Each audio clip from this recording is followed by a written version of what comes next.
हो जाती है। क्यों?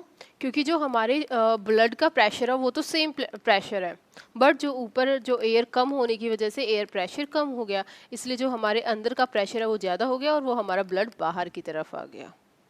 ठीक है, आई होप कि बेटा आप सभी को एयर प्रेशर बहुत अच्छे से समझ में आ गया होगा। फिर भी कोई होगा तो हम लाइव क्लास में डिस्कस करेंगे और आप वीडियो को रिप्ले करके भी इजीली देख सकते हो। अब हम इसको पढ़ते हैं बेटा, इसमें क्या बोला है किस तरीके से। Air pressure, if I say that we are continuously under the pressure of air, would you believe me?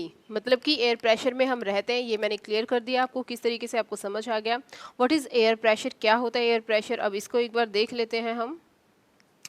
Air pressure is defined as the pressure exerted by the weight of air. ठीक है, किससे exerted होता है ये? Air के wait से, on the earth surface, अर्थ की surface पे। राइट हमारी की अर्थ है, अर्थ का मान लो ये सरफेस है, इस पे जितनी भी एयर है उसका जितना भी वेट होता है बेटा उसी को वो एयर प्रेशर बोलते हैं। बस सिंपल सी बात है। अब बेटा इस स्लाइड में आपको क्या करना है, ये वाला लिखना है, ये पॉइंट नोट करना है, what is air pressure. Okay, ये ऊपर का कोई नहीं लिखना है, ये इंपॉर्टेंट नहीं है, ये तो सिर्फ आपको थोड़ा इंटरेस्टिंग बनाने के लिए चैप्टर को मैंने किया हुआ है। आप क्या करेंगे, यहाँ से जो मेन पॉइंट है बिल्कुल उसको आप लिखेंगे। अब देखिए, the air pressure is the highest at sea level and decreases at height. सबसे हाईएस्ट कब होता है? सी पे, और सब डिक्रीज कहाँ होता है? जितनी भी हाइट बढ़ती जाएगी उतना ही कम होता जाएगा। ठीक है, as we go up air pressure comes down, जैसे जैसे हम हाइट बढ़ती जाते हैं तो एयर का प्रेशर है वो कम होता जाता है। ये पॉइंट्स, ये तीनों पॉइंट्स आपको नोट डाउन करने हैं। ठीक है, और इसी तरीके से जैसे एरो लगा के है ना, इसी तरीके से आप करेंगे तो बहुत अच्छे वे में आपको समझ आ जाएगा। अब बेटा यहाँ पे एक बहुत अच्छा कॉन्सेप्ट यहाँ पे मैं आपको समझा रही हूँ। एयर प्रेशर जो होता है बेटा, देखो सनलाइट है, ठीक है, सन आ रहा है, सन में क्या होता है कि एक साइड मान लीजिए क्लाउडी प्लेस है कोई, जहाँ पे डायरेक्ट सनलाइट नहीं जा पा रही, क्यों? क्लाउड्स है ऑफकोर्स, और दूसरी जगह है जहाँ पे कुछ नहीं है, बिल्कुल सब कुछ क्लीन है आपका स्काई, तो क्या होता है यहाँ पे सनलाइट इजीली आ जाएंगी। तो जब सनलाइट आती है तो क्या होता है बेटा, वो वहाँ का टेम्परेचर ज़्यादा हो जाता है ना, और जब टेम्परेचर ज़्यादा होता है तो जो वहाँ की एयर होती है ना, वो टेम्परेचर ज़्यादा होने पे हल्की हो जाती है, एक्सपैंड करती है।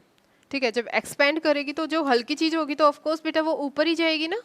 देखो आपने हीटेड बैलून्स देखे हैं ना, उनमें क्या होता है, नीचे की तरफ कुछ आग टाइप से लगा देते हैं और वो ऊपर की तरफ जाने लगते हैं।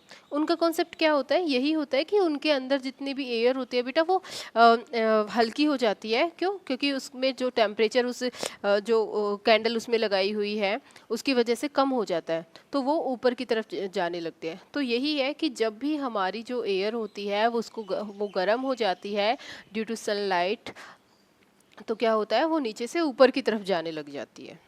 लेकिन जहाँ पे एक और इस चीज़ में समझ लीजिए, जो एयर होती है बेटा, फॉर एग्जांपल इसमें समझाती हूँ, ये है, यहाँ पे सनलाइट आ रही है डायरेक्ट, ठीक है, तो यहाँ पे जितनी भी एयर होगी वो गर्म हो जाएगी, गर्म होके एयर जो है ऊपर की तरफ आ जाएगी, उठने लग जाएगी। तो बेटा कुछ टाइम तक ये ऊपर की तरफ आती रहेगी और फिर जाके कहे जब धीरे धीरे ठंडी होती जाएगी तो वो यहाँ पे इस तरीके से आ जाएगी, और फिर यहाँ ठंडी हो गई तो यहाँ पे स्पेस है तो यहाँ पे ये एयर आ जाएगी और इसका प्लेस ले लेगी, और इसी तरीके से एक साइकिल बन जाएगा। इसको और भी अच्छे से समझाते हैं। ये देखिए बेटा, इसमें देखिए बेटा, यहाँ पे सन है, सनलाइट आई तो वहाँ की जितनी भी एयर थी वार्म हो गई, वार्म होने के बाद वो क्या हो गया, हल्की हो गई, एक्सपैंड कर गई, एक्सपैंड करने की वजह से क्या हो गया, वो ऊपर उठ गई। ठीक है, हल्की हो गई। अब क्या हुआ बेटा, यहाँ पे हो गया, अब मान लो आपके वहाँ पे कुछ है ही नहीं तो वहाँ पे क्या होगा, लो प्रेशर हो जाएगा ना। जब एयर कहीं है ही नहीं वहाँ पे तो लो प्रेशर बन जाएगा। अब दूसरी जगह पे जहाँ पे सनलाइट नहीं है बेटा, वहाँ पे तो जो एयर है वो उसका टेम्परेचर कम ही है, तो वो वहाँ पे भारी होती है और इसलिए वहाँ पे हाई प्रेशर होता है। अब हाई प्रेशर है, अब एक जगह लो प्रेशर है बेटा, देखो एक जगह तो बिल्कुल खाली जगह है और एक जगह इतनी सारी चीज़ें हैं, तो आप क्या करेंगे, वो एयर जो है वो वहाँ से उस दूसरी तरफ जहाँ पे कुछ स्पेस खाली है वहाँ पे शिफ्ट हो जाती है। ठीक है, अब शिफ्ट हो जाती है तो ये एक इस तरीके से साइकिल बन जाता है, ये इस साइड। अब यहाँ पे ये एयर आएगी, यहाँ पे हीट ज़्यादा आ रही है, गर्म हो रही है, ये ऊपर उठ जाएगी, फिर ऊपर उठ के बहुत ज़्यादा टाइम पे क्या हो जाएगी, ये ठंडी हो जाएगी, ठंडी होके फिर ये इस तरफ आएगी। ठीक है, मतलब एक टाइप से साइकिल बन जाएगा। और फिर ये यहाँ पे जब ठंडी हो गई तो ये नीचे की तरफ बैठ जाएगी। ठीक है, मतलब कि जैसे एयर है, एयर क्या हुआ बेटा, देखो यहाँ पे वार्म हुई, वार्म होके ऊपर गई। ठीक है, ऊपर जाने के बाद ये ऑफ कोर्स मोशन में तो रहेगी। अब यहाँ पे ऊपर जाने के बाद ये ठंडी हो गई, ठंडी हो गई तो ये नीचे आ जाएगी।